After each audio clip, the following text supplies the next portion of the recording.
And welcome back everyone to Corrupted Quill, where today we were making trees. Not just one tree, but an entire forest of trees. Now one of the things I rather like with making my trees for wargaming in Dungeons & Dragons is to make them rather large and imposing, and that's what we will be doing today. Not small armatures, but large, deep, dark forests for our gaming. You can hear the music starting to swell already. But before we begin, like most things, we need to go on an adventure. Here, Mr. Bilbo, where are you off to? I'm going on an adventure!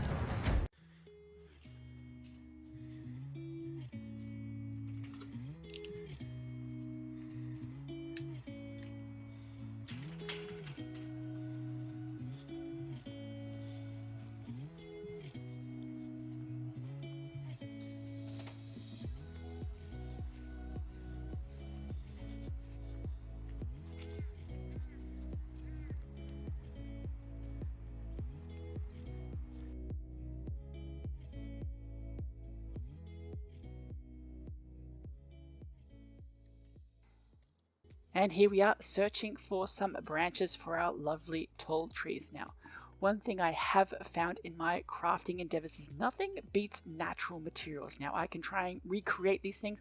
I can make some hobby materials like this that are more durable, but nothing beats the texture and the natural look of, well, natural materials. And that's what we're looking for. Branches with good structures, a few diverging branches and that kind of thing, and some that are a bit more solid. Nothing that's too thin that would break, but just a good amount of natural materials. I will also be looking for little bits of sticks for fallen materials, as well as a bark here as well, because bark can make good fallen trees and little tiny stumps and trunks and all that kind of good diverse ground cover.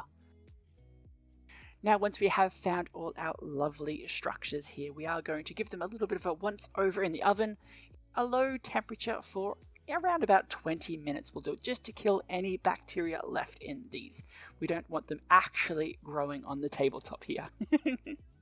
Now, once that's done, we can get into the crafting. Now, one funny thing that came out while making my own breed of trees, it seems that Luke from Geek Gaming Scenics does have a similar approach for me. As you can see in his recent video on indestructible trees. An amazing build there. Mine, I've wanted to go for a bit more of a large, imposing tree here. Now, mine are a little bit more brittle than his own, but we do use the same sort of methods, utilizing seafoam, of course, as well as brush on latex to make that canopy structure a little bit more suitable for gaming. A little bit more, well, less indestructible in my case, but still quite durable. Now for me, as you can see, I like to dip my seafoam in the latex mix first. I find this is the best approach for mine. I don't want to cover the entire tree now. I just want to get this canopy, especially these brittle seafoam pieces, a bit more durability to them before I put them on my trees. Now I have got a handy dandy drying rack there where I get them to dry off. Make sure you definitely cover the area with pieces of paper that you can throw it afterwards, because this latex goes everywhere. Now, after I have spent a bit of time both trimming and getting these seafoam trees ready, I have put them into that latex mix to coat and then dry on their own. Now, one thing I found, as in the same video, is that sometimes you can get some webbing in between. I found that a little bit of a tap on the actual tree structure itself kind of knocks these off, so they can dry properly and still show that good canopy structure. Now, once that is dried for a good, few hours or at least a day, then it is time to stick them onto our lovely trees. Now, this is a bit more of a fiddly process here. Like, some of these branch structures are great, but we need to make sure that these little seafoam pieces are going to stick appropriately in place. Now, for that, I do like to drill some of these holes in place just so I can stick the seafoam in and create a bit more of a durable structure once they are glued in place. And for that process, I do use a mix of PVA and, of course, the old faithful superglue and bicarb soda trick. Now, for me, the superglue and bicarb soda is a little bit of a tedious and also fiddly method, but I find it makes the best bond possible in this case. Dabbing on a little bit of superglue and then sprinkling on the bicarb soda on its place creates a very strong and immediate, durable bond there. If I did want to maybe create a little bit more a process there, I would also then coat those little bits and pieces where I have bonded to the tree with latex as well. In this instance, I'm not going to be manhandling these trees too much, so for now we can just leave them be. But the long, tedious process begins in this instance, and for that, I think I probably would have gone with the Geek Gaming Scenics method of the contacts method. Yes, super glue and bicarb is a process, creates a very strong bond there, but that looks like a nice and quick method that I wish I knew before making this video. Thanks, Luke. And here we are with the finished trees with their lovely stalks. I have obviously glued everything in place with super glue, bicarb, and of course some hot glue to shape. So that is the main tree I was working on before. See all those branches? Lovely. And I have several smaller varieties, because you need variety in life. There we go. See, heaps of them, heaps of them, heaps of them. I'm going to be making a whole bunch of these things. Alright, because, yeah. There's nothing... Okay, they're not standing up. Nothing better than one tree. Something better always than one tree. It is two trees, and then it's a forest. You got to have either one or the other. You can't go in between. One tree, two tree, or then forest. So I've still got some of these left, just for little basing elements, little bits and pieces here, and of course some of the sticks that we gathered. Now some of these obviously wouldn't make very good trees, but this, I think, even just planted up so it's standing, might look like a tree that's been destroyed, and other little bits of basing materials. So we're going to start with the basing now. Ooh, and this too. Now you'll see this a lot when you gather, where the bark from the tree curls up on the ground. Now that looks like an amazing hollowed out log once you place it on the ground. So we'll break that, put it in place once we start basing everything. And we have our modeling mix, of course. I'm going to start putting on stuff. And the most important element, this giant black sheet here. Now, most people like basing with MDF. Me, I prefer the XPVC variety. See, it's nice and thin. And I can actually cut it with any old hobby knife. And it's flexible, but it doesn't warp. Well, unless you put loads and loads of glue on it, and then it does. But unless you do that, it is beautiful, wonderful, and maybe a bit more expensive if you find it, but much better material. Alright, the other thing I've got, of course, is the modeling mix. That is the modeling mix from Officeworks that I get, plus a little bit of plaster. And we're going to add a few things to it, because this makes a great base for basing. Ha ha ha. But we want to avoid as much steps as possible here with our basing and all kind of thing. So we're going to add some stuff to it first. I've got my lovely, look at that, ground up bark. This adds a lovely texture that we will be able to paint over when we put our modeling mix down. So chuck some more in there. Boop. And the other thing I like, now you can put herbs. Herbs make a lovely material for this kind of stuff. And if you have some, chuck them in as well. But this, there it is, sphagnum moss. You can get this at any hardware and or nursery area. It's used for potting, but look at that lovely material there. Now by itself, now this could make a really nice vine if you obviously, harden up with some Mod Podge, but for now I'm going to be chucking it in a coffee grinder, making a little bit of extra material for our basing area. Now this will just need a slight whiz. Hold your ears. Pew, pew, pew. There we go. Perfect. See? Adding texture. That's what we like. There we go. All cut, all ready. Now I might just do one of these bases, and then I'll do the rest, and then I'll show you when they're finished. But we'll start with our biggest ore. Biggest for the biggest tree. So let's get some water for this.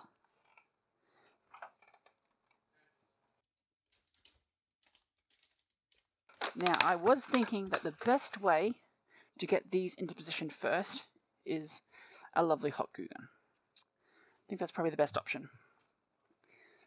So let's let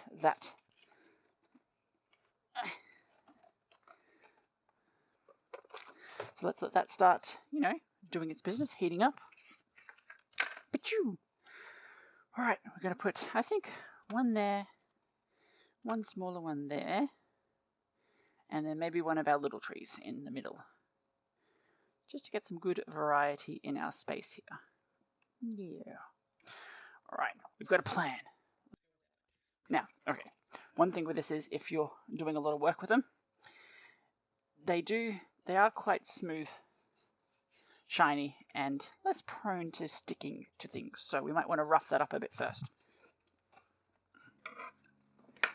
So, just get yourself an old, wire brush, and do a bit of that.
Alright, and here is our lovely tree bases. Now, I did add a couple of rocks. Boop, boop.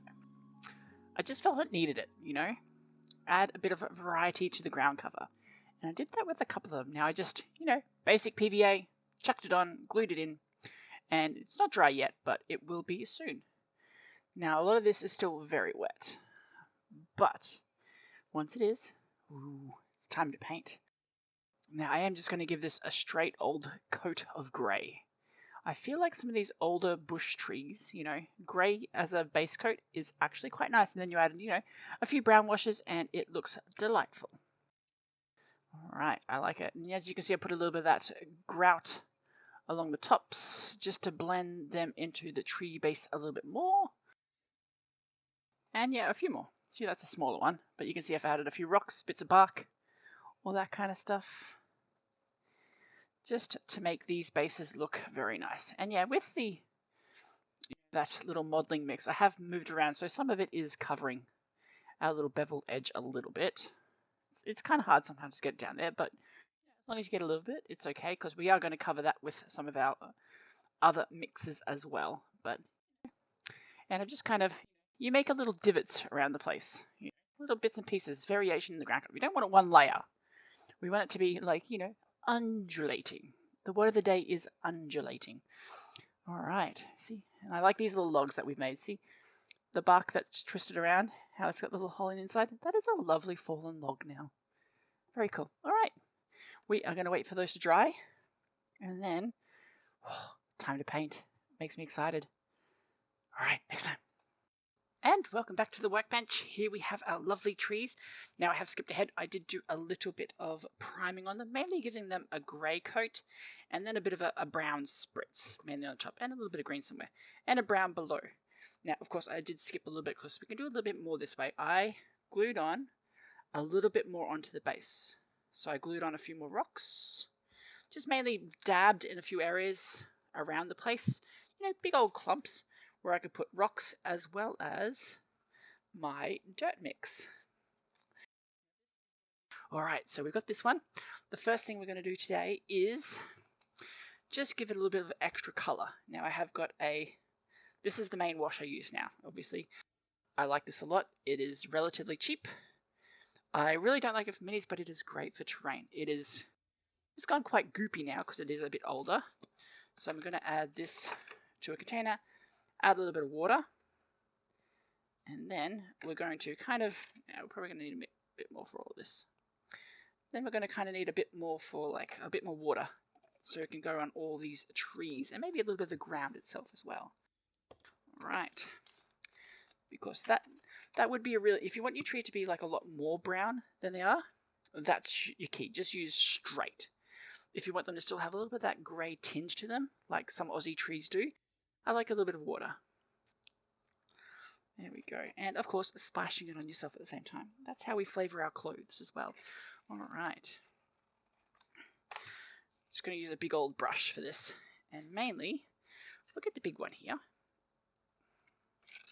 course, the big one was what we're working with most.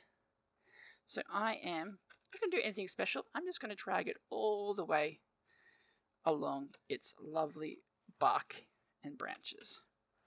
Not being too concerned with how the stuff pools, because where it pools, that's the inner area where it's probably going to be a bit more brown anyway.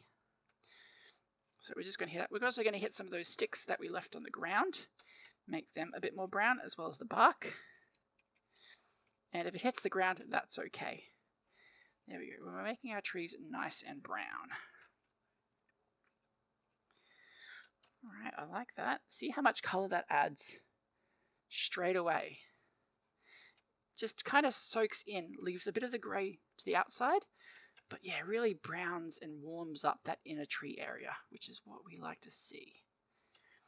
Alright, I like that a lot. Alright, there we go. Now, to add a bit more colour to that, what we could also do is get a bit of a green wash. Now, I'm too lazy to make my own green wash, so I'm just going to go with a good old Citadel one. And we're not going to spill this everywhere. Yeah, safety. These are little caps from, all your spray paints and stuff. Chuck your wash in there. It's not going to spill. Alright, we'll get a smaller brush for this one, so we don't muddy up the green too much. And with the green, maybe we're going to focus on the bottoms of some trees. Maybe on one side, kind of like moss is growing in the forest we're using at the moment. So just chucking it around, especially on the stuff on the ground. There we go. We could water that down if you don't want it as green, but no, I like a little bit of a pop there. Alright, I like that. Especially on this tree we've got right here. The little branch down the bottom.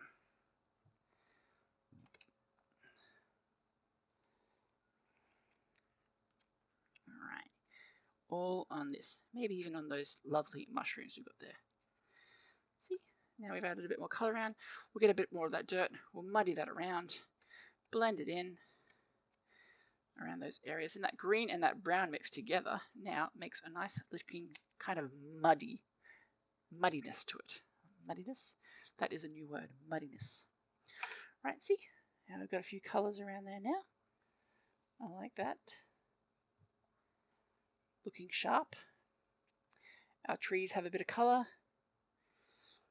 And once that is dry, actually, while that isn't even drying yet, we can actually probably go to a next step. While it's all that top tree area is drying, we can start add a little bit of, colour to our bottom base, a bit of green.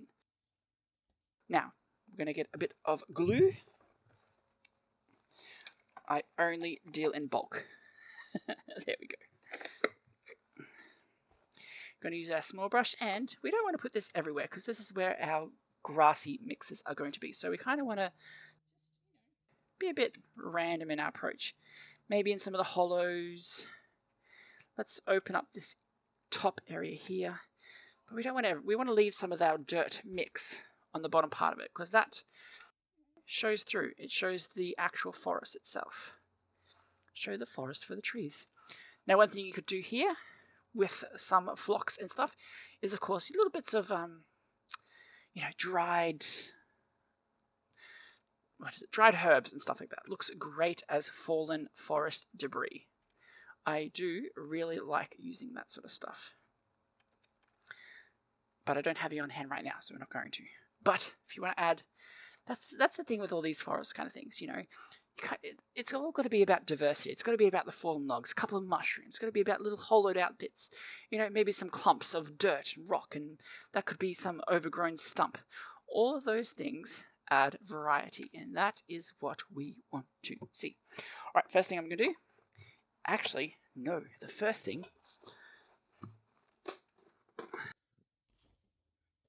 I'm going to add is this. Now, you could just use straight sawdust. I, being the frugal person I am, just went outside, got some bark from the trees, let it dry, and then ground it up in a coffee grinder. That makes a beautiful kind of fallen bark look. Look at that. That is beautiful. It does look like sawdust, but yeah, easy, neat, peasy. It's a bit chunkier some bits, so I kind of like that. So we're going to make it look like it's fallen off the trees in parts, Just started to collect on the ground around them. Adding little bits here and there. Good. I like that. Now we're going to add a bit of foliage. Some of our lighter, greener mixtures on the ground. Actually, let's save that for the trees themselves. We don't want to use what we use on the trees down below, because that'll kind of muddy it together. Maybe we'll use a bit more of a darker one. We could use a dark leaf. No, I want a nice green leaf. All right. So just using that, clumping it around. With the bigger, clumpier foliages, I like just having like areas of them rather than just sprinkling them around. Little clumps and spaces of those. I've got a darker one somewhere too. Let's chuck a darker one down. There we go. You can be deep in the forest. There you go.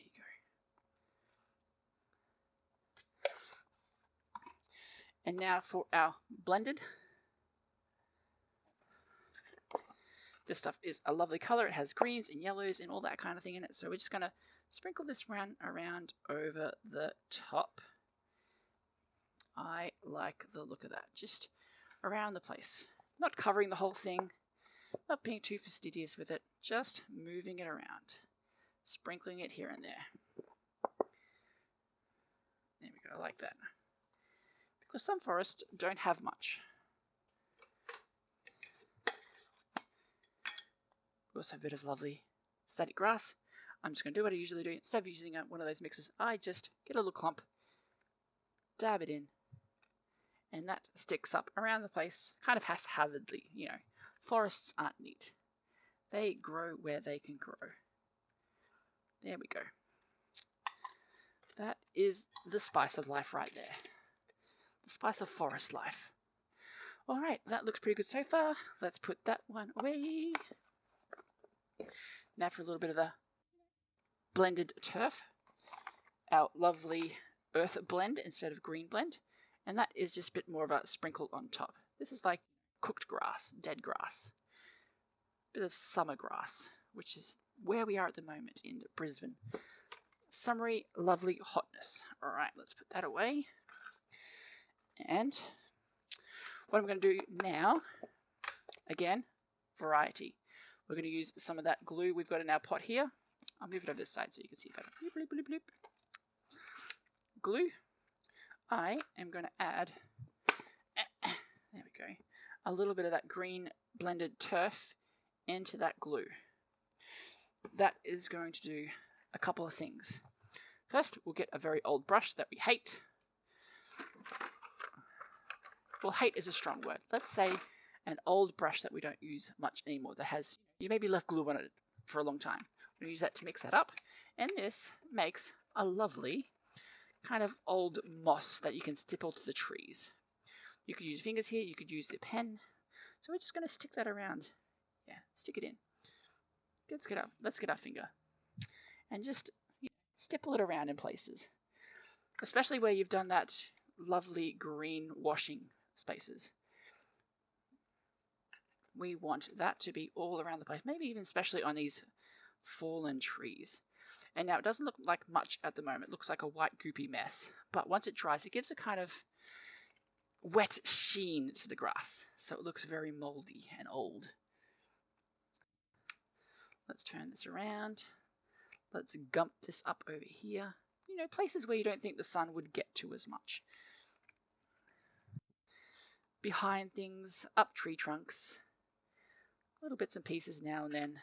That is what I like to see. Stipple, stipple, stipple. That'll stick to the tree nicely because of the glue, and it'll give that little lovely lichen look to the tree trunk. Alright, I like that. That is a lovely tree base right now. Alright. Now, one thing I have noticed with building these like this, some of these very fragile tree tips, they do like to fall off if you hit them too much. And you might be coming back now and then with the super glue, like I have been to hit them. And I was thinking one thing that I have done in previous batches, but not in this one, is once I have glued these onto the tree, then I actually give, particularly the branch areas, just another latex coat. Not the entire thing, just around where you've made that connection. And that creates a really solid bond there. Now, if you're rough, you still can break them off that bond, but it makes that a lot harder. These are not, I guess these are not a wargaming tree. Well, they can be a wargaming tree, but they're not a tree you'd see in a store. These are trees you do have to be careful about, but they are fucking pretty trees, so we make that exception. Alright, that is a lovely tree right now. I'm trying to move it so you can see the whole tree. The whole tree and nothing but the tree. You can see that base is nice, lush green, still has dirt around the place, a little bit of dead debris. I like that a lot. Now, at the moment, it does look like our brown has started to dry a bit. That is good. I think it is about time that we can give it a dry brush as well. Now, one of the things I do like to do is maybe not wait until it's entirely dry, but just until it's on that edge with that wash you've just done. Because then that brown wash starts to subtly tinge the dry brushing you do. It's weird, I know, but these little things and tips, it just also means that you don't have to be so careful with it, you know? You don't have to, I hate waiting. You want the tree made now and today, or as quickly as possible. So, knowing when you can kind of skip ahead, not let things completely dry, is a good tip. So we've got a little thing here. Now for this, our dry brush, we're going to add a few things. We're going to add a little bit of brown.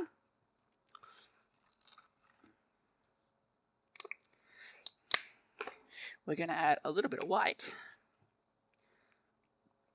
And now I think I've added too much of each. So what we might do is get a palette. And we also need a black. So we're going to make it a bit grey with a tinge of brown to it. That will let it kind of mix through enough. Alright, let's get that there. A bit of white, a bit of brown. See, it goes a bit tanny. And then we get a big dollop of the black. Look at that. That looks pretty good. A bit more white, I think. Let's add the white over here. And that is a good colour for dry brushing.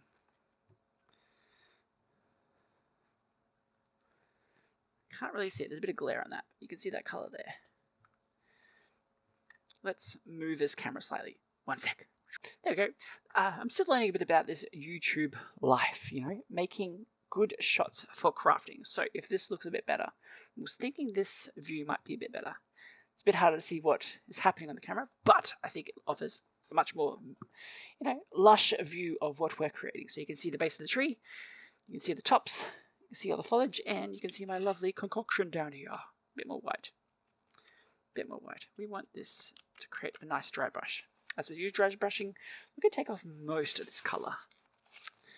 And if I talk too fast as well, we tend to do that down in Australia. Alright, let's get this tree dry brushing done.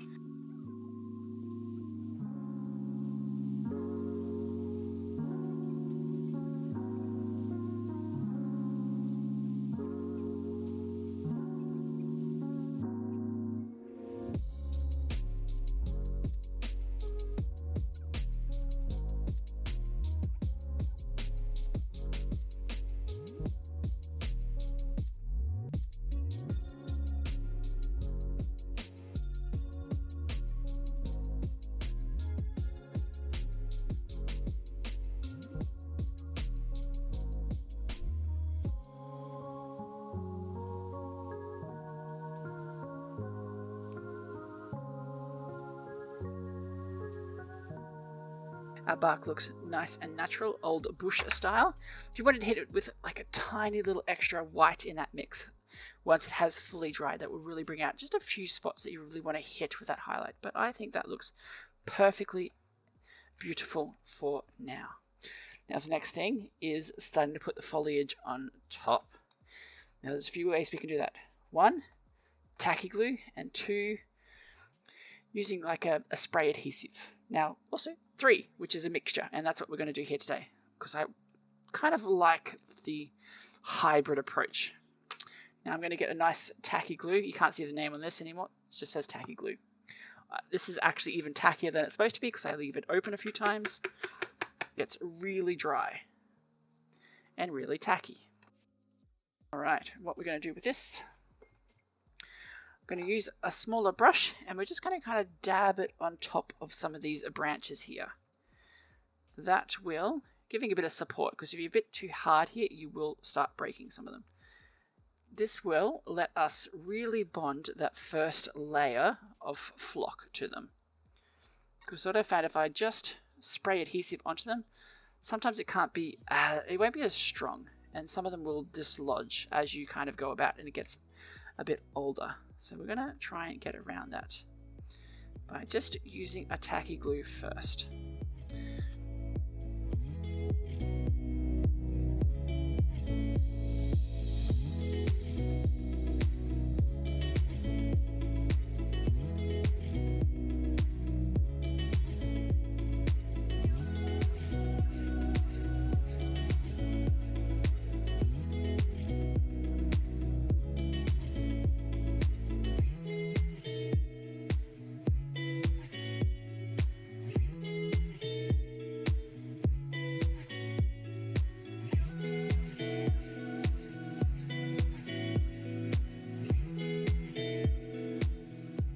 Now if some of it is starting to drip, we might want to catch that before it does, because it will land on our lovely bit down there. But if that happens, we can just stick a little bit of extra dirt on there, or an extra rock, or leave it, whatever you feel like. Some of that lovely bark. Alright, now that is on, what we are now going to do is start adding the foliage. Woot! Now this stuff doesn't look much until you add the foliage, but it's going to look delightful. And the quickest way I've found is to get a good tray, or as I'm using right now, the top of an egg carton, chuck a whole heap of flock in, and go to town.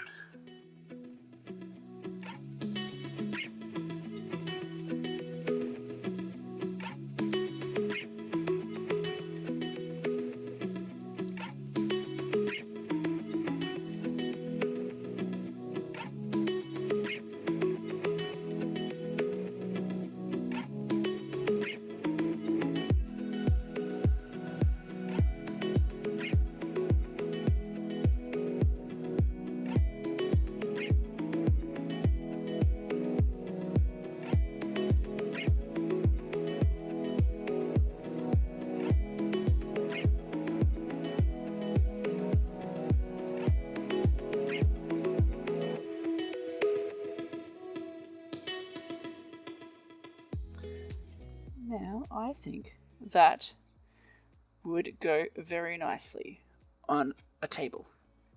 Anywhere. Nice green lush table. Look at that. Odd branches. We've got some different sort of parts, but nice green lushy canopies. That is a tree we can be proud of.